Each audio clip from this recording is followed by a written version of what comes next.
Maayong adlaw kanyang tanan nga nagpaminaw karon ning tulumanon, kini ang akong suliran. Ilabi na ninyo Dr. ni Ubra ug Attorney Elaine Bathan. Ingon man sa mga artista nga maghatag og kinabuhi ning akong suliran. Tawgalan ko niyo sa pangan nga Mary Ann, hingkod ang pangidaron, usa ka single mom. Itago na lang sad ang akong address diri sa Mindanao. Punto legal kining akong suliran. Kabahin kini sa kahimtang namo sa akong way klarong na bana. Aron inyong hisabtan, sugdon ko dihang nagkaila kami sa nanarbaho pa ko sa Davao. Ingon ini ang mga panghitabo. Manguyab ka na ako. O lagi. Naibog ko nimo. Daoy, mura man kag minyo. Ha? Minyo ko taon eh. Wa pa ko yasawa eh. Ulitaw pa ko. Sure? Lagi. Awa ko no. Kita bagog ka nga doon ako'y wedding ring. Ngun anak man gud ng mga lalaki. Hubuon ang wedding ring aron ingnon nga ulitaw. Ulitaw lagi ko. Tuhui ko, Marian. Isugot ako nimo? Sure ka ha? Nawa kay asawa. Wa lagi. Bisan human ko nimo sugton karon. Mag-ipon dayon ta. Unsa? Oo, para mahibaw ka. Nga wagi ko laing ulian, ikaw ra. Haris. Ha? Gisugot na mo Muslim nga si Haris? Uday. Kay ulitaw man kuno siya. Sus! Yun, ana, manggod ang mga Muslim good. Nagkabir silang asawa. Aw, masuway ni Ron. Kay makikipon man siya na ko, Berna. Kung mawaon niya gani siya sa among gipuy-an, bisan o sa kagabi ilang, aw, magubot yun mi. Kay basig tuan na gini siya sa lain niyang asawa. Hindi, Miriam. Oh, unsa na? Tuon na ka nga wakoy laing asawa. Di ba niyala ko pirmi nato din eh? Mataghuman og trabaho. Mura maghapon kag wa mo tuon ako. Ay. Unsa pa imong gusto? Pakasal ta? Ha? Pakasal ta? Aron mo tuo kag inulitaw ko. Magpakasal ta? Haris. Kumusta ang kinabuhing ninyo? Aw ni may matawag na gid kong bana. Kasal na gid ni Haris. Ay, wadyo ko magdahom. Nasa usa ka Muslim ka magpagkasal. Ayon saon, may swerte na Berna. Pero okay naman ka sa Haris. Okay raman. Duha ka tuig ba sad ming nag-ipon o sa amin nagpakasal. Mao nga suhito na ko niya. Unya, o pa ka mo mabdos? Karon nagpakasal na mi murag ready na kong mamabdos ko day. Kay siguro na nga may legal yung amahan ng among anak. O ka na. Kung gusto niya ko ha, bahalag Muslim na. Oo ba? Pero magbuhat sa amin.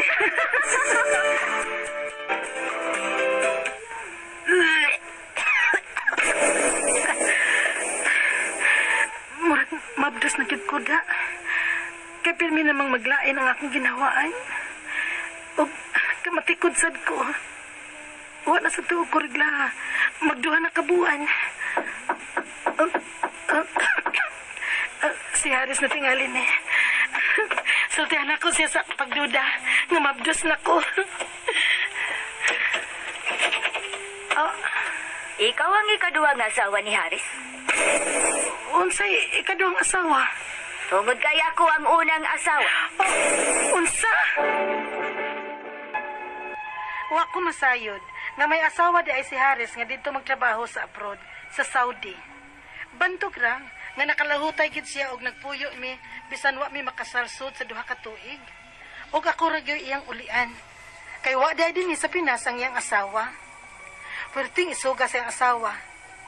Maong ako na lang naglikay og nipauli na lang ko sa amo. Unya. Anya, sa ano man ni Moron Marian nga mabdos ka man ka. Ambot pa.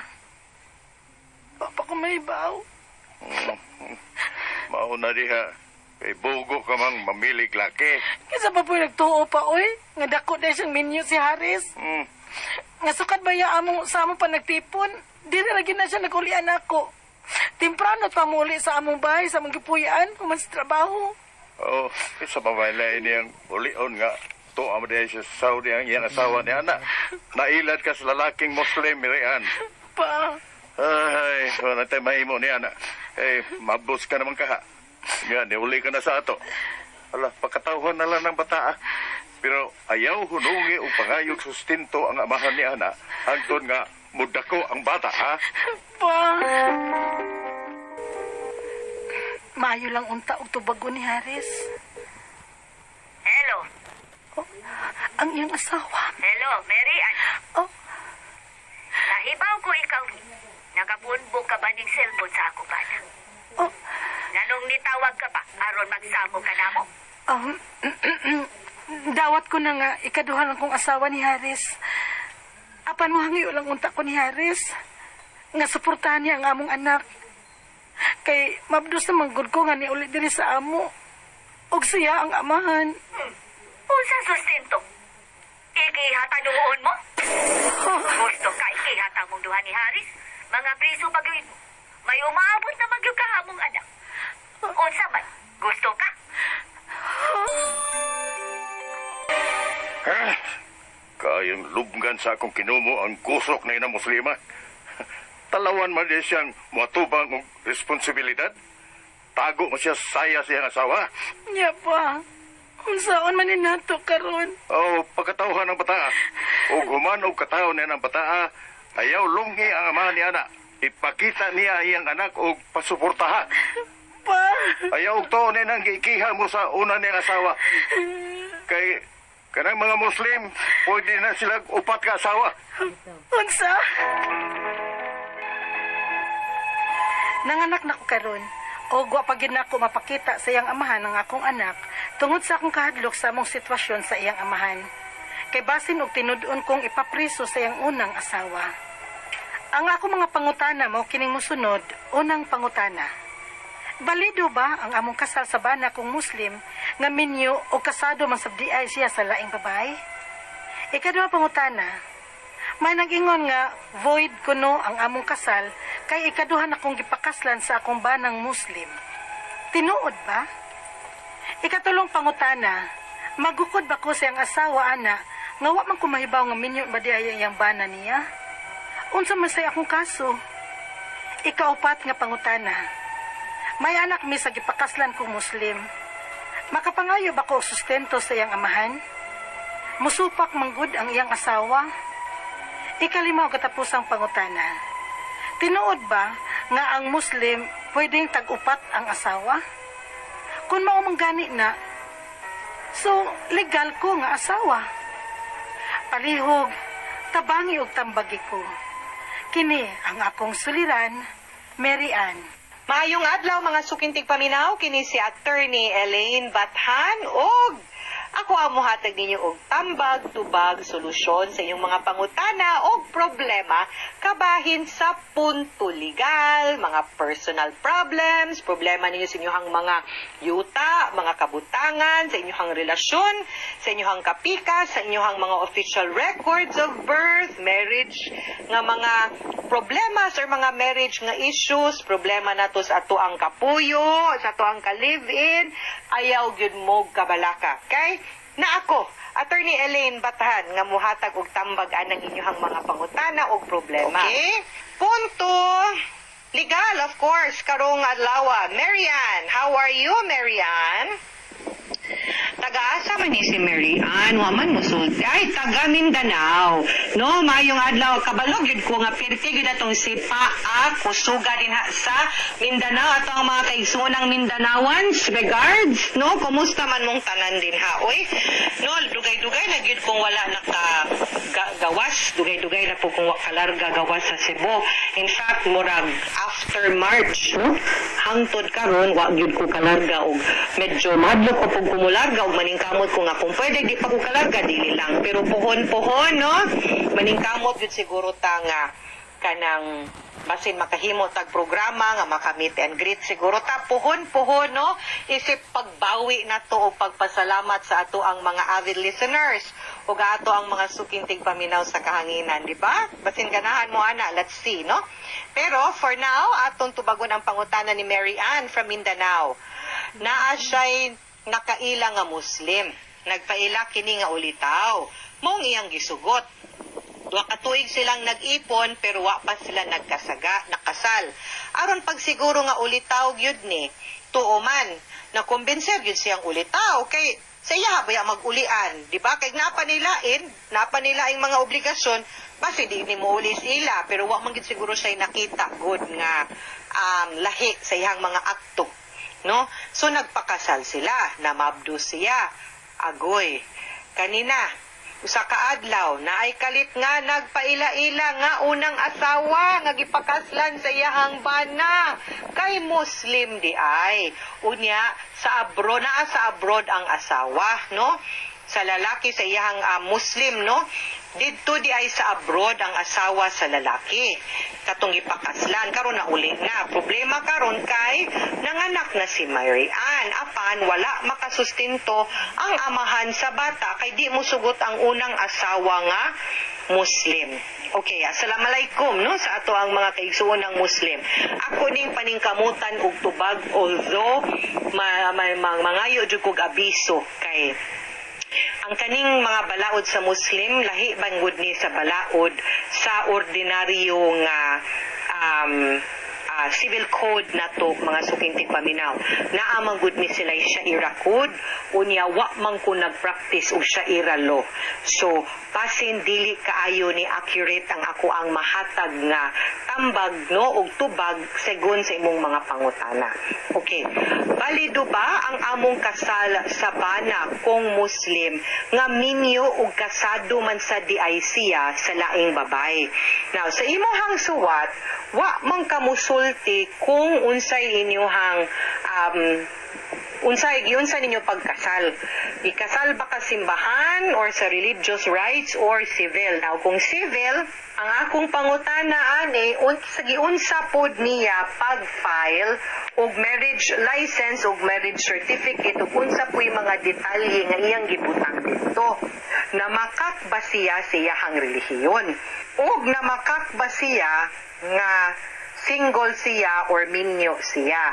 Kay kung namakak siya pag-apply niya na ay mga dili tinuod ba wa siya ni declare sa tinuod pag-apply ninyo sa inyong marriage license ug giunsa pud niya kuhag sinumar then makaingon gyud ko nga ang imuhang kasal bigamos. Ang kanang bigamos marriage, no, Mary Ann, mga sukintig paminaw, but pasabot ana, ikaduha na siya nga kaminyoon, nga dili gitugot or wala tugti or way pagtugot sa balaod, meaning to say, dili siya valid. However, dili pud na mag-ingon nga kay abi naka-discover nakakaron nga invalid ang inyong kasal kay minyo day siya na day siya unang asawa, automatic na nga moingon na kaay dili na maminyo na kuglain, manguyab na kuglain, dili gihapon. Kay atong panahonang gikasal ka, wa man ka nahibaw, so gipresume pa sa balaod nga valid na siya. Ang angay buhaton, ipaanal pagyud ug ipadeklarar sa korte nga kaning imong kasal, ikaduha na day ning kasal sa imuhang bana, dili day ni siya pwede, kay wa man siya, di man siya honest, no, sa iyahang pag-apply og marriage license, ningon man siyang single siya, maskig minyo na di ay, and therefore, i-declare siya nga bigamos. Dili ka magpataka or imo-imo lang. Okay? Ikaduhang pangutana may nag-ingon na ako nga void kuno ni ang among kasal kay ikaduha na kong gipakaslan sa akong bana nga Muslim. Tinuod ba? Of course, to confirm ang unang tubag sa imong unang pangutana, ang sitwasyon nimo is this. Most likely kay naminyo man ka unya wa may mga papers gikan sa iyahang Muslim nga relihiyon nga usually kung ang Muslim maminyo og ikaduha or ikatulo or ikaupat, no, hangtod kapila nga pwede og gitugot sa iyahang relihiyon ug sa iyahang customs isip usa ka Muslim, kinahanglan manggod na pud og papeles og pagtugot, no, sa I think sa iya court or na council ana nga motugot nga pwede siyang maminyog ikaduha. Kana nga murang wa ka mohisgot labi na nga imo kong giingnan sa imuhang suwat nga wa ka kabaw mo nga mauday na, so most likely wa gyud siya ning sulti nimo ug wa pud siya mo deklarar pag-apply ninyo marriage license, no? So therefore ako gyud ning i-assume nga void gyud to ang imuhang sa kanang imuhang marriage kay di ka musmat.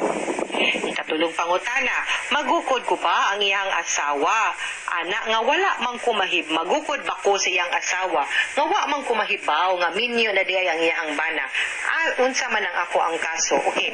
I don't makadepensa ka, no?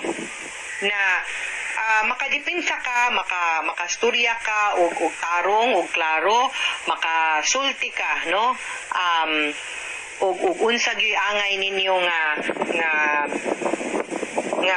kamatuoran nga wa jud ka kabaw, no? Kay ang sa imuhang mga papers mo may mo pamatuod nga ang imuhang bana ning pasalig nimo ning firma og dokumento ning hurar pa kay under oath maning kaning kontrata kaning application sa marriage license ug ning ingon nga single siya, mean to say ikaw pod mismo biktima ka ug giilad pud ka sa imong bana.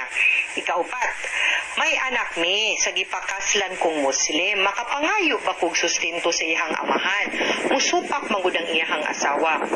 Now, di kay ko suhito no sa kanang medyo sa Muslim, pero kung ato ang balawd ato ang basihan, wa man na nag-ingon nga magdepende ang paghatag og sustento sa relihiyon.